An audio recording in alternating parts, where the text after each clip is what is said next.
섬기니 주여 오늘 우리의 예배를 주님 받아주시기를 원합니다. 주님 역사하여 주셔서 동일한 말씀으로 오늘 우리에게 역사하여 주시고 그 말씀이 살아 운동력이 있어서 오늘 우리의 마음과 생각을 점령하시고 지배하시고 다스려 주시옵소서. 오늘도 하나님 역사하심에 감사와 찬송을 올려드리며 예수님의 이름으로 기도하옵나이다. 아멘. 아이고, 물을 쏟았습니다. 시작부터. 우리 시간 다 함께 은혜 나누실 말씀 봉독합니다. 사도행전 19장 20절에서 22절 말씀입니다. 사도행전 19장 20절에서 22절 말씀. 리모컨 잘 되겠죠? 잘 될 거라고 믿고, 안 되면 태한 집사님 갖다 주면 다 고치십니다. 태한 집사님을 믿어요. 우리의 질병은 하나님께 끌고 가면 다 낫듯이 이런 거 고치면 태한 집사님한테 가면 다 나요. 사도행전 19장 20절에서 22절 말씀 우리 다 같이 함께 봉독하겠습니다. 시작. 이렇게 하여 주님의 말씀이 능력 있게 퍼져나가고 점점 힘을 떨쳤다. 이런 일이 있은 뒤에 바울은 마케도니아와 아가야를 거쳐 예루살렘으로 가기로 마음에 작정하고 나는 거기에 갔다가 로마에도 꼭 가보아야 하겠습니다 하고 말하였다. 그래서 자기를 돕는 사람들 가운데서 디모데와 에라스도 두 사람을 마케도니아로 보내고 자기는 얼마 동안 아시아에 더 머물러 있었다. 아멘. 지난 2주간 설교가 좀 길었습니다. 목회를 하면서 성도 여러분들의 신앙생활과 하나님의 뜻을 알고 하나님을 점점 알아가는 일에 있어서 매우 중요한 부분이라고 생각했기 때문에 조금은 장황하지만 열심히 그렇게 설교를 했습니다. 여러분, 어떤 분들은 그 설교를 들으시고 너무 길고 이게 뭔 얘기하는가 하시는 분들도 있었던 것 같아요. 제 생각에. 그래서 오늘 설교를 시작하면서 그 내용을 다시 한번 짚고 넘어가려고 합니다. 먼저 오늘 사도행전 19장 20절 말씀을 읽어보겠습니다. 시작. 이렇게 하여 주님의 말씀이 능력 있게 퍼져나가고 점점 힘을 떨쳤다. 아멘. 사도행전을 지은 누가는 이 20절의 한 구절의 말씀으로 지난 사도행전 19장 전체 에베소에서의 선교 사역을 한마디로 정리했습니다. 한마디로. 이렇게 하여 주님의 말씀이 능력 있게 퍼져나가고 점점 힘을 떨쳤다. 이 사실 하나. 여기 이렇게 하여라는 말이 뭔가요? 이렇게 하여. 사도행전 19장에 있는 모든 사건들을 말하는 겁니다. 그렇죠? 바울이 에베소에 도착하자마자 요한의 제자들을, 이침례 요한의 제자들을 만나서 그들에게 성령이 부어지는 것을, 그들에게 말씀을 전하고 안수하여 그들이 성령이 부어지고 그들에게 거듭남의 체험들, 또 능력 얻는 일들이 첫 번째 있었죠. 그리고 바울은 곧장 어디로 갑니까? 회당으로 가서 복음을 전하기 시작합니다. 복음을 전하는데 반대자들이 있었어요? 없었어요? 있었어요. 반대자들과 맞서지 않고 바울은 곧장 자리를 두란노 서원으로 옮기죠. 그리고 두란노 서원에서 그 두란노 서원을 빌려서 아마 에베소에서 바울은 텐트 메이커로서 일을 하면서 렌트비를 내가면서 말이죠. 두란노 서원을 빌려 복음을 전한 것 같아요. 복음을 매일매일 하나님 나라의 복음을 끝까지 회개하라고 믿으라고 하나님 나라의 복음을 끝까지 전했습니다. 그렇게 2년 동안 복음을 전했더니 매일 복음을 전했다 그랬죠. 그렇게 복음을 전했더니 어떤 일들이 생겨요? 바울을 통하여 하나님께서 성령의 능력이 나타나는 것을 보여주셨어요. 바울이 터치했던 손수건이나 앞치마 등에 사람들이 닿기만 해도 병이 낫고 귀신이 쫓겨나가는 그런 일들이 생겨나기 시작했습니다. 그러다 보니까 그것을 보고 흉내내려는 사람들이 있었죠. 스게와의 아들들이라는 사람들이 와서 그들도 흉내내려고 귀신을 쫓아내려고 했지만 쫓겨가요 안 쫓겨가요? 귀신이 도리어 야 바울도 알고 예수도 아는데 너는 누구냐? 이러면서 스게와의 아들들을 덮쳐버렸습니다. 그래서 상처를 입었다 그랬어요. 아마 마음의 상처도 심하게 입었을 거예요. 겉으로도 상처 입었겠지만 나 삐졌어 뭐 이러면서 쟤는 왜 나를 몰라봐 뭐 이러면서 자 그런 일들이 있었고 그뿐만이 아니라 그 지역에 마술을 부리는 사람들이 책을 다 들고 와서 점성술과 관련된 그런 책들을 다 들고 와서 은 몇 잎이요? 5만 잎에 해당하는 은전 5만 잎에 해당하는 그 정도 분량의 책들을 갖고 와서 불을 싸질러 버리고 돌아와 하나님께 회개하고 돌아오는 일들이 일어났습니다. 회개하는 사람들이 막 생겨나기 시작했고 그 지역에 하나님을 알지 못했던 사람들조차도 하나님을 두려워하는 경외하는 마음들이 생기기 시작했습니다. 믿는 사람들은 와서 회개하고 나와서 그리스도인이 되기도 했고요. 이런 일들이 왕성하게 일어나기 시작했다는 겁니다. 바울은 어디에만 집중했다 그랬어요? 하나님의 말씀에만 집중했다 그랬어요. 여러분, 바울이 어떤 성령 운동을 한 게 아니에요. 무브먼트를 일으키려고 한 게 아니라는 말입니다. 성령 사역을 하려고 한 게 아니에요. 말씀만 전했어요. 하나님 나라의 말씀만 선포했어요. 하나님 나라가 왔다, 회개해라, 믿어라. 이 하나님 나라는 어떤 것이냐, 그것만 설명했다는 거예요. 예수님이 알려주신 메시지 그대로를 전했다는 겁니다. 내적 치유 운동을 한 게 아니에요. 내적 치유 운동을 했기 때문에 그 사람들이 회개한 게 아니에요. 무슨 신사도 운동 이런 거 한 게 아니에요. 세계관의 변혁 운동 이런 거 한 게 아니에요. 그런 걸 한 게 아니라 그냥 하나님 나라의 복음을 집중해서 계속해서 설명만 했어요. 강론하였다 그랬어요. 성경에 보면 강론, 계속해서 알려주고 설명하고 선포하고 설명하고 선포하고 그것만 계속한 거예요. 그랬더니 성령의 능력이 나타나고 회개하고 그 에베소 전 지역과 소아시아 전 지역에 복음의 물결이 막 일어나기 시작한 거예요. 바울은 어디 가지도 않았어요. 2년 동안 두란노 소원에 앉아서 오는 사람마다 복음을 전했을 뿐인데 그렇게 된 거예요. 이게 말씀의 능력이에요, 여러분. 성령님께서도 여기에 초점을 다 맞추고 있어요. 사도행전이 계속 이야기하는 바는 뭐냐면 성령의 충만함을 입은 제자들이나 성령의 충만함을 입은 사도들이나 성령의 충만함을 입은 집사님들이나 성령의 충만함을 입은 사람들이 다 뭘 했냐면 그 자신이 살아나 귀가 열려 복음을 듣고 믿고 회개하고 하나님 앞에 나오게 되었고 그렇게 나온 사람들이 다시 복음 들고 세상을 향하여 나가서 하나님의 복음을 있는 그대로 전했어요.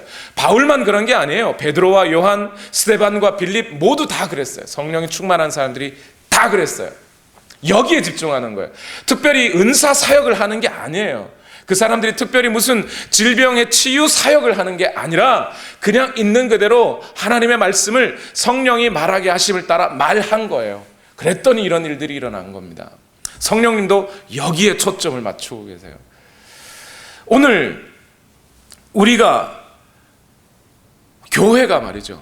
여전히 여기에 초점 맞춰야 하는데 이상한 것 갖고 들어오면 문제가 돼요. 그때부터. 바울은 이 에베소 사역으로부터 약 2년 후에 로마에 있는 성도들에게 편지를 보냈어요. 그게 로마서지요. 그 로마서에 이렇게 그 로마서의 핵심을 이렇게 말합니다. 1장 16절 로마서 1장 16절 말씀 다 같이 읽어볼까요? 시작. 나는 복음을 부끄러워하지 않습니다. 이 복음은 유대 사람을 비롯하여 그리스 사람에게 이르기까지 모든 믿는 사람을 구원하는 하나님의 능력입니다. 이렇게 말하죠. 뭐가 능력이라고요? 뭐가 능력이라고요? 내가 능력자다, 내가 은사자다, 내가 예언자다가 아니고 복음이 능력이다예요. 복음이 능력이다. 복음이 능력이다. 복음이. 여러분, 우리는 착 생각하지 말아야 돼요. 복음을 전하는 자가 학력이 높으면 능력이 있는 말씀을 전하는 게 아니에요. 복음을 전하는 사람이 언변이 좋아야만 능력 있는 복음을 전하는 게 아니에요. 목사가 좋은 차를 타고 유명세를 얻고 큰 교회를 목회하는 목사님에게 부흥사로서의 능력이 부어져서 복음을 전하는 게 아니라 복음 그 자체가 능력이라는 거예요.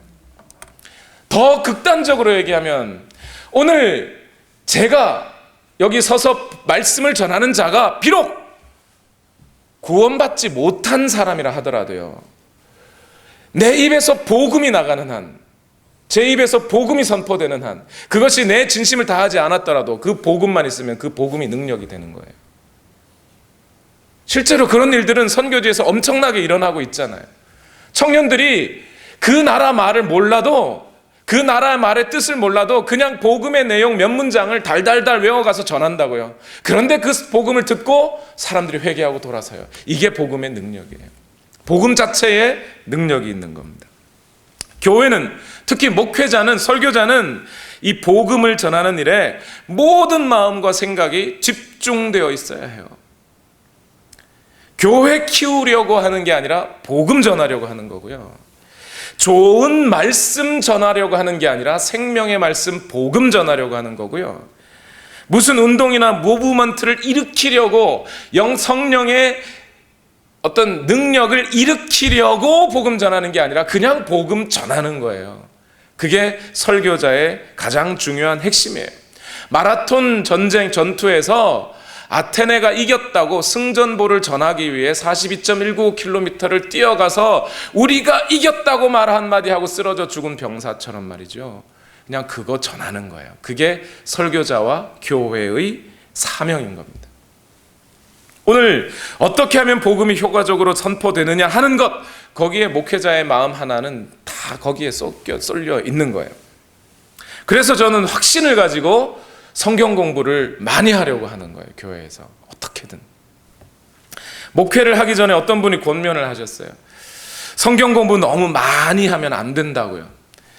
성경 공부 너무 많이 하면 성도들이 머리만 커지고 몸은 약해져서 실제로 교회 가면 그렇게 하면 교회는 재미가 없어지고 활동력이 약해진다는 거예요. 성도들이 막 활동을 많이 해야 되는데 그냥 성경 공부 방에 앉혀놓고 성경 공부만 하면 활동을 안 해서 안 된다는 거예요. 또 부작용이 생기는데 머리만 커져가지고 교만해진다는 거죠. 들은 것 많아가지고 알기만 하고 그냥 행동은 하지 않는다고. 그러니까 성경 공부 너무 많이 하면 안 된다고. 그래서 저도 귀한 충고는 감사하게 들었습니다. 근데 저는 분명히 믿어요. 만일 성도들이 들은 것이, 공부한 것이 정말 성경이라면, 그것이 정말 하나님의 말씀이고 복음이라면 복음은 성도들을 힘없게 만들지 않아요. 복음은 성도들을 교만하게 만들지 않아요. 회개하게 만들죠. 아마 그들이 배운 것이 성경이 아니거나 하나님 말씀이 아니거나 복음이 아니겠지요. 복음을 포장한, 요즘 보니까 그런 거 많더라고요. 내적 치유 뭐 이러면서 가만히 들어보면 하나님 말씀이 아니고 심리학의 몇 가지 사실들을 모아놓은 것뿐이에요. 그런 것도 많아요. 요즘 보니까 은사 개발 또는 리더십 개발이라는 이름으로 뭐 강의하고 세미나하고 성경 공부한다고 하는데 내용을 다 들어보면 경영학에서 배운 몇 가지 이야기들 갖고 와가지고 그걸 성경하고 짜깁기 해서 가르쳐요. 이런 거 배우면 성도들이 머리만 커져요. 교만해질 수 있어요. 그런데 복음을 배우면 그렇지 않습니다. 빨간색 물감에 손을 담그면 손이 빨간색으로 물들지 푸른색으로 물들 리가 없어요. 오늘 우리가 복음에 물들었다면, 오늘 우리가 하나님의 말씀에 물들었다면 우리가 교만해질 리가 없어요. 겸손해지겠죠. 회개하겠죠.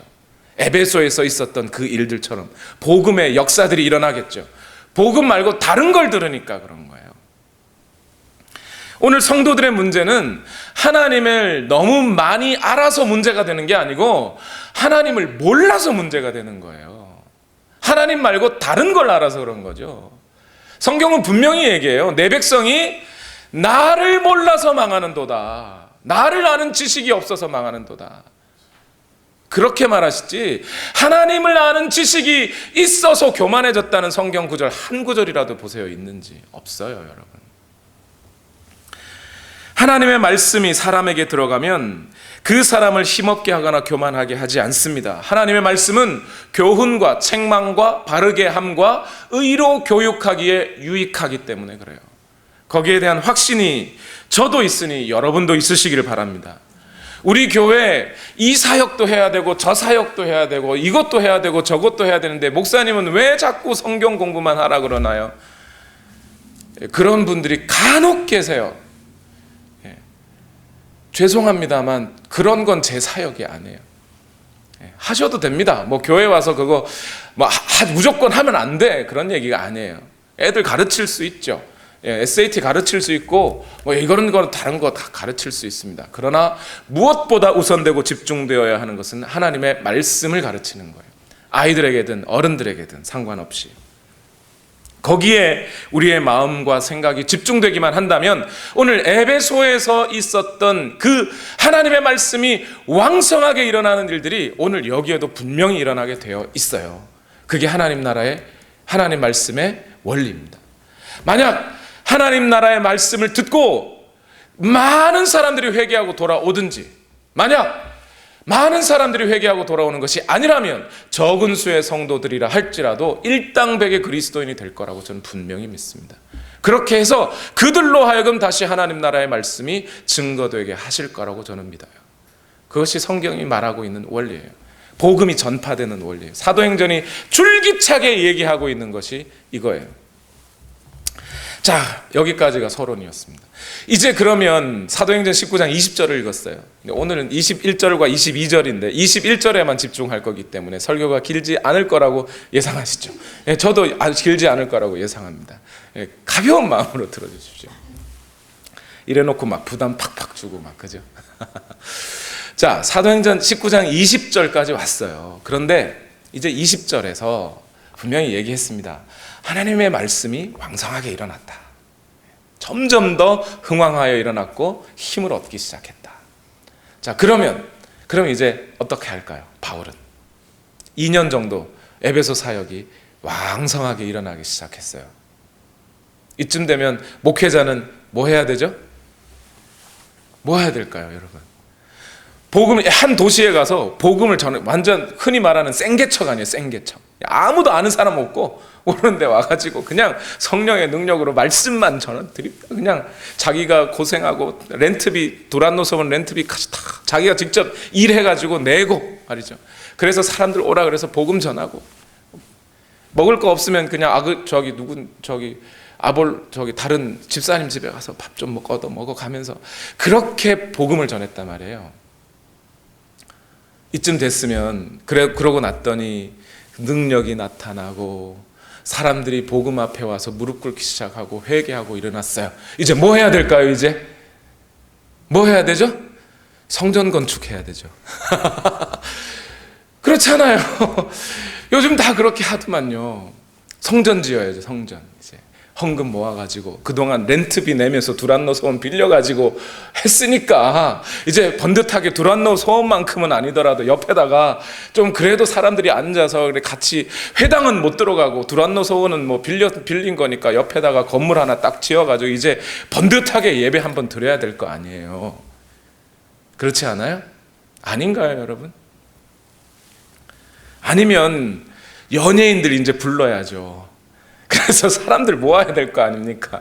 연예인들 불러가지고 한번 노래 불러주고, 연극 한번 해주고 사람들 그거 보고 몰려들면 이제 거기에다가 딱 5분에서 10분 정도 쌈박하게 복음 싹 전해가지고 사람들 모으고 말이죠. 그걸 해야 되는 거 아니에요? 아니면 오늘 에베소 지역에 2년 반 또는 3년 가까이 사역을 해서 이만큼 일어났으니까 뭐 해야 되죠? 건강한 교회 성장 세미나 이런 거 해야 되잖아요. 그렇게 해서 사람들에게 우리가 얼마나 이렇게 성장했는지 건강했기 때문에 성장했다고 막 이제 말해줘야 될 거 아니에요. 이런 거 보면 제가 좀 의아한 구석이 있긴 있어요. 여담입니다만 교회 성장 세미나 이런 거 가보면요, 거기 와서 세미나 한다고 하시는 분 말씀들을 보면 자기들도 막 개척할 때 막 이렇게 힘들었는데 다른 사람들 거 막 이렇게 끌고 와서 해봤더니 안 되더라. 그래서 자기들 거기서 어떻게든 뭐 기도하고 막 이렇게 했더니 우리는 이만큼 건강하게 성장했다, 이런 얘기해요. 그래서 그럼 들으면서 그러면 이 교회 성장 세미나를 오지 말아야지. 그렇지 않아요? 이것저것 들어보니 안 되던데 이거 해보니까 되더라. 그럼 우리도 마찬가지잖아요. 그렇죠? 예. 그거 가지 말아야지. 못하러 세미나 하러 다녀요. 바울은 어떻게 했을까요? 오늘 본문 사도행전 19장 21절을 읽어봅시다. 시작. 이런 일이 있은 뒤에 바울은 마케도니아와 아가야를 거쳐 예루살렘으로 가기로 마음에 작정하고 나는 거기에 갔다가 로마에도 꼭 가보아야 하겠습니다 하고 말하였다. 오늘날 현대 교회의 선택과는 전혀 다른 선택을 하고 있다는 점이에요. 21절 분명히 말하고 있어요. 이런 일이 있은 뒤에. 바울이 에베소 지역에서 복음이 흥왕하게 일어났다는 이걸 그걸 못 보고 깜빡하고 다른 곳으로 간 게 아니라 그렇게 흥왕하게 일어나는 것을 다 봤단 말이에요. 그런 일들이 있은 뒤에, 복음이 흥왕하게 일어난 뒤에 거기서 성전 건축하더라, 교회 성장 세미나 하더라, 성령 운동하더라가 아니고 예루살렘으로 가더라. 에베소 지역에 일어난 왕성한 이 복음의 물결을 자기 개인의 사역으로 쓸어 담지 않는다는 거예요. 이건 내 사역, 내 교회, 내가 애써서 세운 내 교회. 그러니 열심히 세워서 누구 물려줘야 돼요? 아들 줘야 되잖아요. 아들 주는데 사람들이 눈치 보고 막 뭐라 그러니까 아들 주긴 좀 그렇고, 아들을 잠시 저 고린도 어디쯤 보냈다가 나중에 그 교회를 합병하는 방법으로 이렇게 해서 에베소와 합병하고 뭐 이렇게 그렇게 해야 되잖아요. 근데 그런 거 없다는 거예요. 그런 쪽으로는 요즘 뭐 유행하는 말이, 그런 쪽으로는 생각이 1도 없어요. 0도 없어요. 바울은 그렇다고 은사나 달란트 핑계 대면서 나는 목회의 달란트는 없고 선교의 달란트니까 저 멀리 가야 돼요, 이런 얘기가 아니에요. 바울은 왜 이제 막 걸음마를 떼기 시작한 에베소 성도들을 놔두고, 왜 이제 에베소 지역에 복음이 왕성하게 일어나게 된 이 지역에 내가 있어야 어떻게 하면 복음이 그래도 잘 유지가 될 텐데, 이런 생각 다 접어치우고 딴 데로 간다고 하는 거예요. 왜 그런 거예요? 오늘 19장 21절을 다시 한번 봅시다. 이런 일이 있은 뒤에 바울은 마케도니아와 아가야를 거쳐 예루살렘으로 가기로 마음에 작정하고 나는 거기에 갔다가 로마에도 꼭 가보아야 하겠습니다 하고 말하였다, 이렇게 돼 있어요. 어디에 작정했다고요? 마음에 작정하고, 이렇게 돼 있어요. 마음에. 보통 여러분 지난 주일인가요? 그 전 주일인가 제가 마음이라는 헬라어 단어가 따로 있다고 그랬어요. 그죠? 사람의 지정의를 통틀어 사람의 한가운데 인격의 핵심에 해당하는 헬라어 단어가 카르디아라는 마음이라는 단어가 있어요. 그런데 여기에 쓰여진 마음이라는 단어는 카르디아가 아니고요, 프뉴마라는 단어예요. 프뉴마. 다르게 번역하면 사람의 영을 가리키는 단어예요. 또는 이 단어는 성령을 가리키는 단어예요. 그러니까 이 구절을 어떻게 번역을 할 수도 있냐면, 바울은 마케도니아와 아가야를 거쳐 예루살렘에 가기로 작정하는데 어떻게 해요? 성령 안에서 작정하고, 이렇게 번역할 수도 있는 거예요. 그런데 성령 안에서 작정하고라는 이 말이 참 애매모호하거든요. 그래서 아마 마음으로 작정하고 이렇게 쓴 것 같아요. 어떻게 번역하든요. 그런데 그 다음에 보니까 한 말이 뭐냐면 로마에도 꼭 가보아야 하겠습니다, 이렇게 말해요. 로마에 가고 싶습니다가 아니고 로마에도 꼭 가야 합니다. 이 구절을 딱 읽어보니까 이런 것 같아요. 그러니까 다시 말해서 바울이 마케도니아와 아가야를 거쳐 예루살렘으로 가기로 작정한 것은 개인적인 소원이 아니라 성령께서 그를 감동하시고 그 또한 그 성령의 감동에 동의하여 성령의 감동과 바울의 마음이, 바울의 결단이 하나로 통하여 내려진 결정이라는 뜻이 되는 거예요. 제가 너무 알레고리컬하게 해석한 것 같으세요? 아닙니다, 여러분. 이렇게 말하는 이유가 있어요. 여러분, 바울이 에베소에 있을 때 편지를 여러 개 썼어요. 에베소에서 사역하면서 2년 반 동안 사역하면서 그 중에 고린도로 편지를 보낸 게 있는데 그 편지가 고린도 전서라는 편지예요. 그 고린도 전서 16장에 보면 바울이 이때 왜 마케도니아와 아가야를 거쳐 예루살렘으로 가려고 했는지 좀 더 구체적인 이유를 소상히 적어주고 있어요. 1절부터 7절까지 말씀, 고린도전서 16장 1절에서 7절인데 제가 읽어보겠습니다. 성도들을 도우려고 모으는 헌금에 대하여 말합니다. 내가 갈라디아 여러 교회에 지시한 것과 같이 여러분도 그대로 하십시오. 매주 첫날에 여러분은 저마다 수입에 따라 얼마씩을 따로 저축해 두십시오. 그래서 내가 갈 때에 그제야 헌금하는 일이 없어야 할 것입니다. 간다 그랬어요. 고린도로 간다는 거죠. 내가 그리로 가게 되면 그때에 여러분이 선정한 사람에게 내가 편지를 써주어서 그가 여러분의 선물을 가지고 예루살렘으로 가게 하겠습니다. 나도 가는 것이 좋다면 그들은 나와 함께 갈 것입니다. 나는 마케도니아를 거쳐서 여러분에게로 가겠습니다. 내가 마케도니아를 지나서 여러분에게로 가면 얼마 동안은 함께 지낼 것이고 어쩌면 겨울을 나게 될지도 모르겠습니다. 그 다음에 여러분은 내가 가려는 곳으로 나를 보내주시기를 바랍니다. 지금 나는 지나가는 길에 잠깐 들러서 여러분을 만나보려는 것은 아닙니다. 주님께서 허락해 주시면 얼마 동안 여러분과 함께 머무르고 싶습니다. 이 뭐 하자는 거예요, 지금 바울이? 자, 여러분 2차 선교 전도 여행 때 마케도니아 지역에 간 거 여러분 기억하시죠? 드로아에서 꿈꿨죠. 마케도니아 사람이 불러가지고 마케도니아 환상을 보잖아요. 그래서 그 길로 바로 꿈에 깨서 배를 타고 마케도니아로 건너갑니다. 여러분 보시기에는 이쪽이 소아시아고 이쪽이 마케도니아 지역이에요. 마케도니아로 딱 들어가자마자 제일 먼저 들어간 도시가 어디예요? 한 2달 전쯤이니까 까먹으실 수 있습니다. 잊어버리실 수 있습니다. 제가 알려드리죠. 첫 번째 간 도시가 빌립보였어요. 그 다음에 간 도시가 데살로니가, 그 다음에 베레아라는 도시를 갔어요. 이제 이해하시죠? 거기가 마케도니아 지역이고요. 마케도니아 지역의 아래쪽의 지역인데 그 아래쪽 지역을 아가야라고 합니다. 아가야 총독 이름이 뭐였죠? 갈리오라는 총독이 있었습니다. 아가야 지역에 마지막에 베레아에서 떠나서 바울이 혼자 아가야 지역으로 갔어요. 거기 처음으로 들어간 도시가 어디였죠? 아덴이라는 도시였잖아요. 거기서 아레오바고라는 광장에 거기서 설교를 했잖아요. 기억하시죠? 예. 그 다음에 아테네를 떠나가서 간 곳이 어디였어요? 고린도. 그러니까 지금 고린도 교회에다 편지하면서 내가 마케도니아를 거쳐 거기 가겠습니다 이렇게 말하잖아요. 고린도는 아가야 지역에 있는 곳이니까. 지금 바울은 에베소에 있어요. 소아시아에 있어요. 소아시아. 에베소에 있고 에베소에 있다가 이제 마케도니아를 거쳐 아가야를 거쳐 예루살렘으로 가겠다 이런 뜻이에요. 무슨 얘기냐면 지금 예루살렘 교회가 많이 힘들다는 거예요. 예루살렘 교회가 경제적으로 많이 힘들어졌어요. 그러니까 마케도니아와 아가야 지역에 있는 교회들은 사실 예루살렘 교회에 영적으로 빚을 진 것이지 않습니까?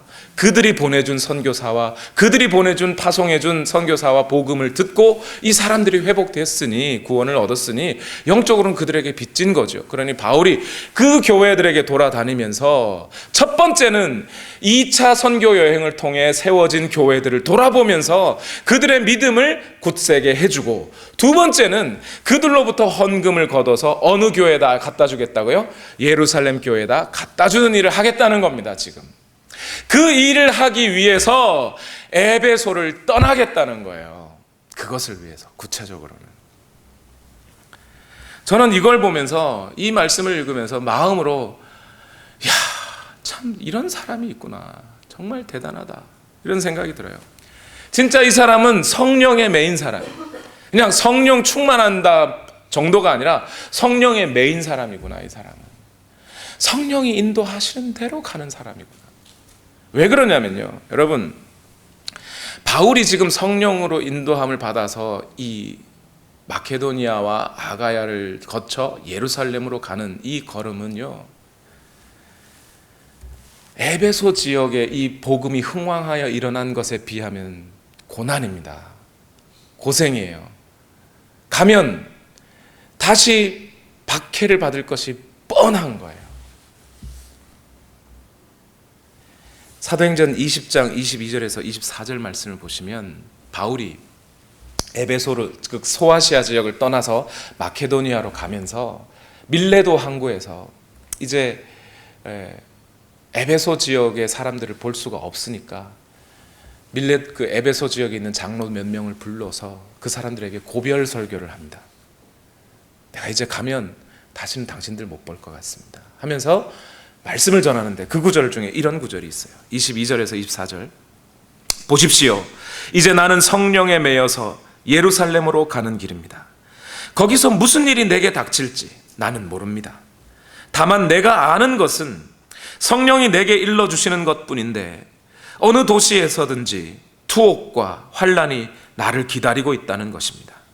그러나 내가 나의 달려갈 길을 다 달리고 주 예수께 받은 사명 곧 하나님의 은혜의 복음을 증거하는 일을 다 하기만 하면 나는 내 목숨이 조금도 아깝지 않습니다. 성령의 이끌림을 받아가는데 성령께서 이미 알려주셨다는 거예요. 마케도니아 지역이든 아가야 지역이든 예루살렘이든, 심지어 그 예루살렘에는 자기가 뭐 해줘요? 마케도니아와 아가야 지역에 있는 모든 교회들로부터 헌금을 걷어서 거기 갖다 주는 일을 하는데도 예루살렘에 있는 성도들이 또는 예루살렘의 유대인들이 바울을 죽일 거라는 거예요. 잡아서 옥에 가둘 거라는 거예요. 그걸 누가 알려줘요? 성령께서 미리 알려주셨다는 거예요.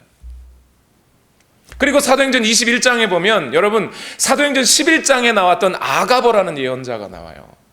그 아가보라는 예언자가 바울의 길을 막고, 바울 당신 지금 예루살렘으로 가면 죽습니다.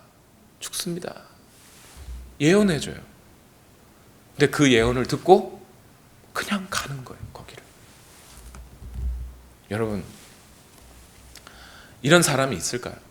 목회자로 생각해 봅시다. 오늘 우리 알링턴 온누리 교회에서 제가 만약에 목회를 열심히 했습니다. 하나님 말씀을 잘 가르쳤어요.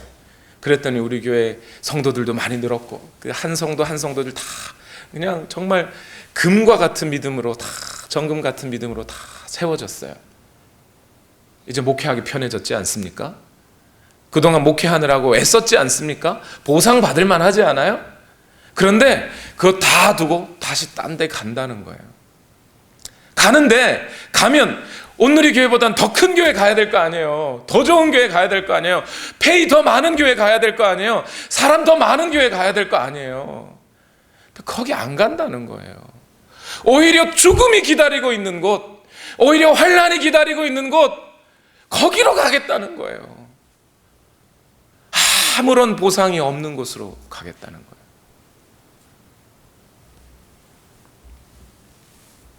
여러분, 이게 그리스도인이에요, 여러분. 그냥 바울이 목회자라서 풀타임 사역의 사명을 받아서가 아니라 그냥 그 사람 원래 그리스도인이에요. 그냥 예수님의 제자일 뿐이에요. 그런데 그에게 성령이 그를 메어서, 그는 성령에 메어서 그 마음에 사명감 하나 가지고 자기에게 찾아올 유익 이런 거 다 뒤로 하고 그냥 그 길 가는 거예요. 목회자니까 그랬겠거니 그렇게 생각하지 말자고요. 우리 그런 경우 많잖아요. 사람들 보면 기도원 가가지고 예언기도 받는다고 가요. 예언기도 받으러 갈 때 무슨 딱 가면 꼭 이렇게 왜 왔느냐 물어보죠. 물어보면 우리 아들이 대학을 여기 가야 될까요? 저기 대학을 가야 될까요? 그거 물으러 가요. 우리 애가 데이트를 요즘 하고 있는데 우리 애가 사귀는 사람이 이 사람을 하고 결혼하면 좋을까요? 안 좋을까요? 그거 물으러 가요. 직장이 있는데 이 직장이 좋을까요? 저 직장이 좋을까요? 이사를 가야 하는데 여기로 가는 게 좋을까요? 저기로 가는 게 좋을까요? 땅을 사야 하는데 이 땅이 좋을까요? 저 땅이 좋을까요? 그러면서 예언받으러 간다고요. 그런데 그렇게 묻는 사람들의 마음, 예언하는 사람들의 진짜와 진위 여부는 둘째치고 예언받으러 가는 사람들의 마음에는 뭐가 있는 거예요? 내 아들이 그래도 좀 더 좋은 대학 가야지. 그죠? 좋은 대학 안 가더라도 좀 좋지 않은 대학이라도 하더라도 그 대학이 기왕이면 직장을 잘 구하는 대학을 가야지. 그죠? 그리고 가가지고 어떻게 해요? 좀 잘 살아야지. 돈을 잘 벌 수 있어요. 복 받아야지. 복을 받을 수 있는 대학이 어디냐? 그걸 찾는 거 아니냐 말이에요, 사실은. 내가 누구와 결혼을 하려고 하는데 그것에 대해서 예언자에게 묻는 이유가 뭐예요? 누구랑 결혼해야 내가 더 행복할 거냐? 그것이 욕심이 있는 거 아니에요 말이에요. 솔직히 까놓고 말해보자고요. 솔까말. 직장을 어떤 직장을 구해야 하느냐? 그걸 하나님께 물어보는 이유는 그 직장을 잘 다녀서 내가 얼마나 더 좋은, 더 많은 돈을 벌 수 있는 직장입니까? 그거 물어보는 거 아니냐 이 말이에요, 사실은. 그 마음을 가지고서 이것 할까요, 저것 할까요 결정을 하는 사람이 마음 당연히 복잡하죠. 복잡할 수밖에요. 바울은 그 마음에 단 하나밖에 없는 거예요. 하나님이 내게 주신 사명이 뭐냐? 하나님이 내게 주신 사명은 복음 전하는 거예요. 교회 세우는 게 아니고요, 성령 운동하는 게 아니고요, 내적 치유 사역하는 게 아니고요, 복음 전하는 거예요. 그러니까 복음 전할 곳에 가는 거죠. 하나님의 사명 하나만 내 마음에 있으면 내 앞에 갈등이 있을 필요가 없다니까요. 오늘날 많은 사람들이 갈등하는 이유는, 선택의 기로에 놓여서 갈등하는 이유는 그 마음에 복잡해서 그래요. 그 마음에 가진 생각이 하나님이 주신 사명 하나면 갈등할 게 없어요. 하나님, 내가 짬뽕을 먹을까요? 짜장을 먹을까요? 물어볼 필요가 없어요. 그럼 뭐하러 물어봐요? 성경도 거기에 답하지 않아요. 성경도. 왈트케라고 하는 구약성서 신학자가 있습니다. 그분이 Finding God's Will이라는 책을 줬어요. 그 책의 전체 내용을 한마디로 요약하면 뭐냐면, 여러분들이 찾고자 하는 하나님의 뜻을 당신은 성경에서 찾을 수 없습니다. 어디로 이사 가면 좋을까요? 어느 직장을 잡으면 좋을까요? 누구와 결혼하면 좋을까요? 어느 대학을 가야 좋을까요? 이것에 대해서 성경은 단 한마디도 대답하지 않는다는 거예요. 성경은 거기에 관심이 없어요. 오늘 우리가 하나님의 사람이냐 아니냐가 중요한 거죠. 솔직하게 생각해 봅시다. 솔직하게 말해 봅시다.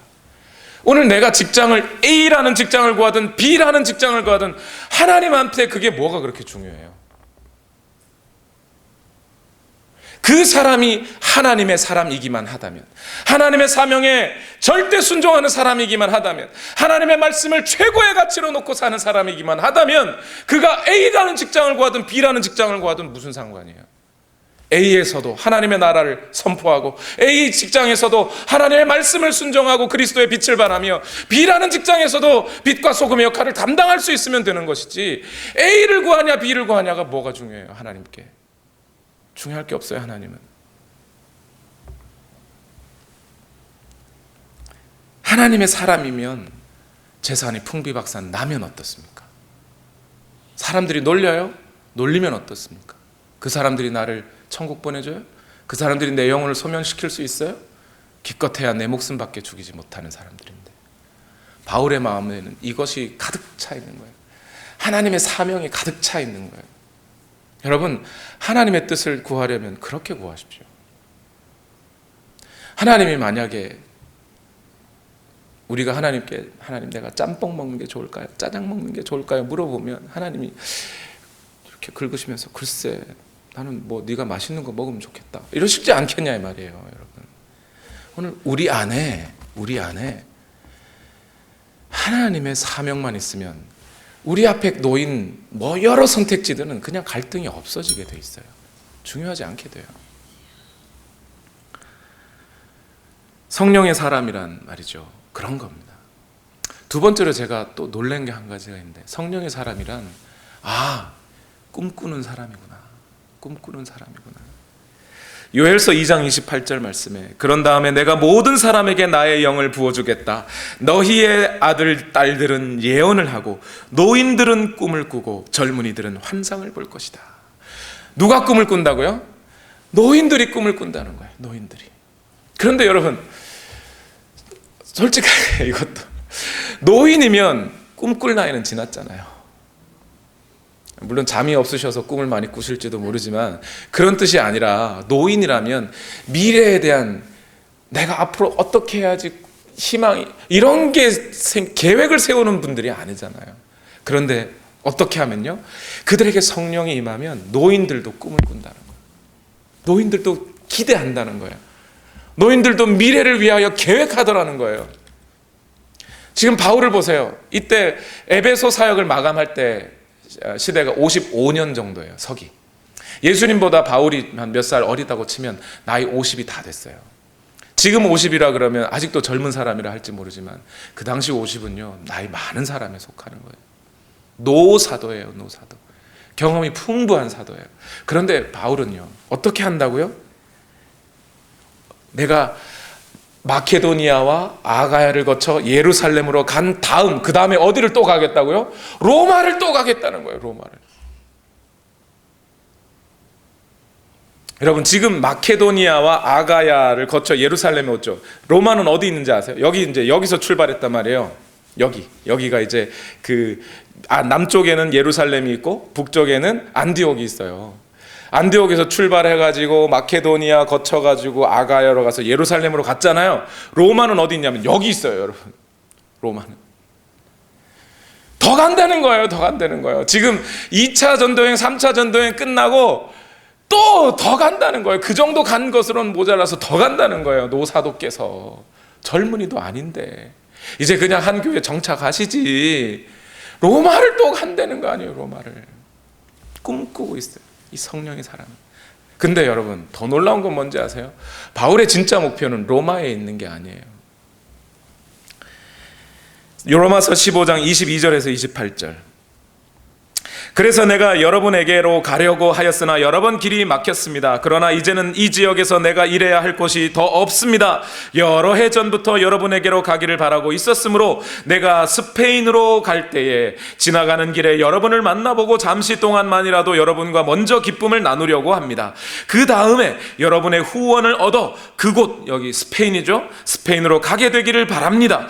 그러나 지금 나는 성도들을 돕는 일로 예루살렘에 갑니다. 마케도니아와 아가야 사람들이 기쁜 마음으로 예루살렘에 사는 성도들 가운데 가난한 사람들에게 보낼 구제금을 마련했기 때문입니다.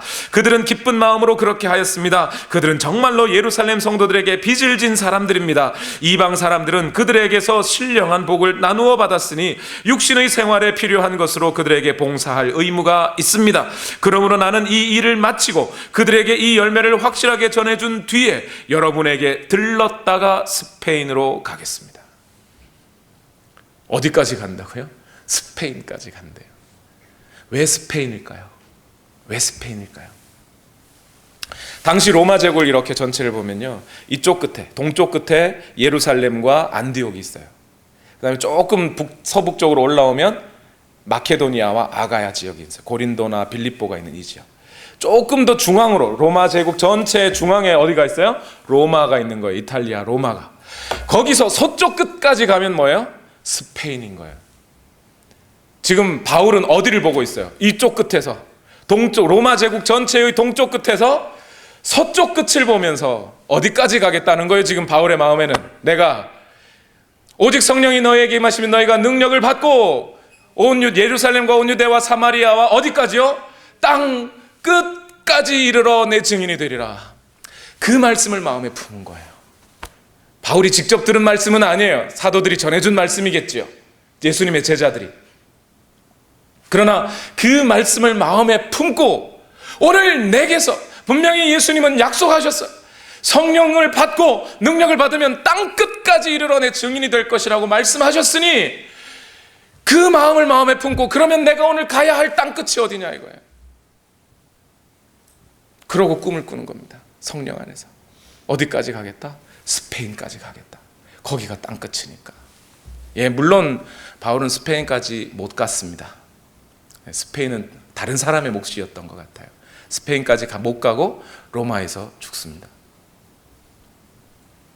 그런데 여러분, 로마로 갈 때 바울은 그에게 꿈이 있습니다. 그냥 로마를 가는 것을 성지순례하러 가듯이 그렇게 가겠다는 게 아니에요. 로마로 갈 때. 역시 이 로마서를 쓰면서 에베소 사역 2년 후에 로마서를 썼거든요. 57년경에. 로마서 1장 9절에서 15절 말씀해 보면 내가 왜 로마로 가고 스페인으로 가는지에 대한 그 목적이 바울은 이렇게 밝히고 있어요. 하나님은 내가 그 아들의 복음을 전하는 일로 충심으로 섬기는 분이시기에 내 마음속으로 알고 계십니다.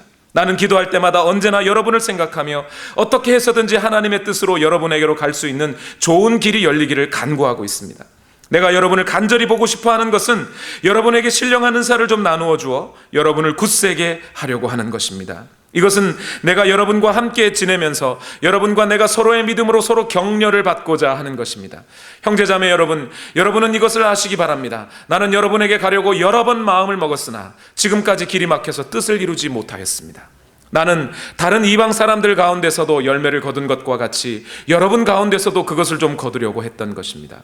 나는 그리스 사람에게나 미개한 사람에게나 지혜가 있는 사람에게나 어리석은 사람에게나 다 빚을 진 사람입니다. 그러므로 나의 간절한 소원은, 나의 간절한 꿈은 로마에 있는 여러분에게도 복음을 전하는 일입니다. 바울의 마음에는 하나밖에 없어요. 복음 전하는 일, 그거 하나. 그리고 영혼들에게 빚진 마음이 있는 거예요. 헬라인이든 그리스인이든 유대인이든 지혜로운 사람이든 어리석은 사람이든 그들에게 나는 빚진 마음이 있습니다. 빚을 졌습니다. 그들에게. 그래서 그들에게 복음을 전하지 않으면 안 될 것 같은 그런 마음 하나 가지고 갑니다. 예, 물론 이제 로마로 갈 때 보면 사도행전 26장 이후로 8장까지 그 말씀이 있죠. 바울은 로마를 갈 때 당당하게 걸어서 복음 전한다 하면서 가지 못했어요. 유대인들이 고소를 해서 아그리빠 황제에게 나아갈 때까지 압송돼서 가고 로마에서도 가택연금을 받습니다. 바울을 적대하던 사람들은 야, 꼴 좋다. 이제 저 바울의 사역은 끝났다 라고 생각했어요. 그런데 참 신기하게도 하나님은 그 뜻을 일으키셔요. 어쩌면 베드로에게 한 말씀이 바울에게 이루어진지도 몰라요. 예수님이 베드로에게 야, 너는 젊었을 때 띠뛰고 네 마음대로 다녔지만 나이가 들어서는 사람들이 너를 끌고 다닐 것이다 이랬잖아요. 바울도 그랬어요. 사람들이 끌고 그를 데리고 갔습니다. 그런데 놀라운 것은 바울이 꿈꿨던 로마에까지 가서 복음을 전하고 싶다고 하는 그 바울의 놀라운 꿈은 이루어져서 끌려가는데도 황제가 와서 만나줘요. 바울 로마에까지 가면서 그 수많은 사람들이, 그 고관대작들이 바울 앞에 와서 바울의 복음을 전하는 복음을 듣고 가요. 놀라운 거 아닙니까? 바울은 이 자기의 사명을 어떻게 발견할 수 있었을까요? 사도행전 26장에 보면 아그리빠 왕 앞에 가서 바울이 이런 얘기를 합니다. 한 번은 내가 이런 일로 대제사장들에게서 권한과 위임을 받아가지고 다마스쿠스로 가고 있었습니다. 임금님, 나는 길을 가다가 한낮에 하늘에서부터 해보다 더 눈부신 빛이 나와 내 일행을 둘러주는 것을 보았습니다. 우리는 모두 땅에 엎어졌습니다. 그때 히브리 말로 나에게 사울아 사울아 너는 어찌하여 나를 핍박하느냐, 가시 돋친 채찍을 발길로 차면 너만 아플 뿐이다 하고 말하는 음성을 들었습니다. 그래서 내가 주님 누구십니까 하고 물었더니 주님께서 나는 내가 핍박하는 예수이다. 자, 일어나서 발을 딛고 서라. 내가 내게 나타난 목적은 너를 일꾼으로 삼아서 내가 나를 본 것과 내가 장차 내게 보여줄 일의 증인이 되게 하려는 것이다. 나는 이 백성과 이방 사람들 가운데서 너를 건져내어 이방 사람들에게로 보낸다. 이것은 그들의 눈을 열어주어서 그들이 어둠에서 빛으로 돌아서고 사탄의 세력에서 하나님께로 돌아오게 하며 또 그들이 죄사함을 받아서 나에 대한 믿음으로 거룩하게 된 사람들 가운데 들게 하려는 것이다 하고 말씀하셨습니다. 다메섹으로 가던 도중에 예수님을 만났고 그 예수님이 자기에게 이 사명을 줬다는 거예요. 처음 예수님을 만났을 때 그 예수님이 자신에게 준 사명, 그걸 끝까지 기억하는 거예요. 중간에 어떻게 하면 내게 이득이 될까? 어떻게 하면 내가 좀 더 편할까? 어떻게 하면 내가 좀 더 유익한 행복한 삶을 살까에 대한 생각은 다 접어버리고 예수님이 그때 나를 살려주시면서 나를 만나주시면서 그 예수님이 내게 주셨던 사명, 그 사명을요 지금 20년도 더 지난 것 같아요. 그 더 지난 때까지 그거 하나 붙잡고 있으면서 에베소에 그 왕성하게 일어났던 부흥의 역사를 다 뒤로 하고 다시 죽음의 길을 향하여 뚜벅뚜벅 걸어가는 게 바울이에요. 갈등하지 않아요. 왜요? 그 마음엔 이 사명을 다 완수하는 날 하나님께서 내게 큰 상을 주실 것이라고 하는 그 표대와 목적이 분명하니 그것 보고 달려가는 거예요. 계속 여러분께 부탁드립니다. 여러분, 이렇게 말씀드리면 바울이니까 그랬겠지 할지 모르겠어요. 근데 미국에서 이민자로서 살아가는 우리 모두가 사실은 다 힘든 삶을 살고 있을 거라고 생각해요. 언어의 장벽부터 해서 사람들의 문화적인 차이도 있고 여기 와서 뭘 먹고 살아야 할까 하는 걱정도 앞서고 내 자식 교육 어떻게 해야 하나, 거기다가 갑자기 내 몸에 질병까지 겹치면 또 그냥 남편 하나 믿고 미국까지 왔는데 그 남편마저 배신해버리면 솔직히 갈 데 없지요. 외롭고 방황되고 갈등되고 왜 안 그렇겠습니까? 사명을 가진 사람이라 하더라도 갈등하고 어려워할 수 있겠지요. 그런데 여러분, 오늘 에베소서 1장 20절에서 22절까지의 말씀에 통해서 우리에게 이 험한 세상에서, 힘든 세상에서, 고통스러운 세상에서 갈등하지 말라고 하는 거예요. 갈등하지 마라. 우리는 어차피 이 땅에서 나그네로 사는 사람들이에요. 우리의 목적은, 우리의 갈 곳은, 우리가 정착할 곳은 저 본향입니다. 장차 우리에게 주어질 하나님 나라에 거기에 우리 짐을 풀어야 돼요. 거기 갈 때까지. 처음 여러분들이 예수님을 만났을 때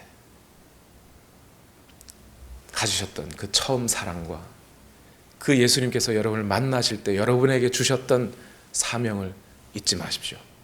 놓치지 마십시오. 끝까지 감당하십시오. 예배드리기 어려운 환경에서도 예배하십시오. 말씀을 읽기 어려워도 말씀을 읽으시고, 기도하기 어려우셔도 기도하시고, 하나님의 뜻을 순종하기 어려워도 순종하십시오. 그것이 결코 돌아가는 것 같지만, 그것이 왜 구태여 이런 험한 길을 일부러 선택했는가 할 만큼 마음에 회의도 들 때가 있겠지만 그 길이 지름길입니다. 그 길이 바른 길이고 그 길을 양보하지 않고 살아가시면 하나님께서는 반드시 그 사명을 감당하신 여러분에게 의의 선물과 생명의 선물을 허락하실 겁니다. 기도하십시다. 지금 돌아보면 내가 왜 이 사람과 결혼했나? 내가 왜 미국까지 왔나? 내가 왜 여기 살고 있나? 내가 왜 이 직장을 선택했나? 고민할 수 있어요. 갈등할 수 있고 어려워할 수 있어요. 그런데 여러분 마음에 주신 하나님의 사명을 놓치지만 않으신다면, 또 때로는 그 사명이 희미해 보여서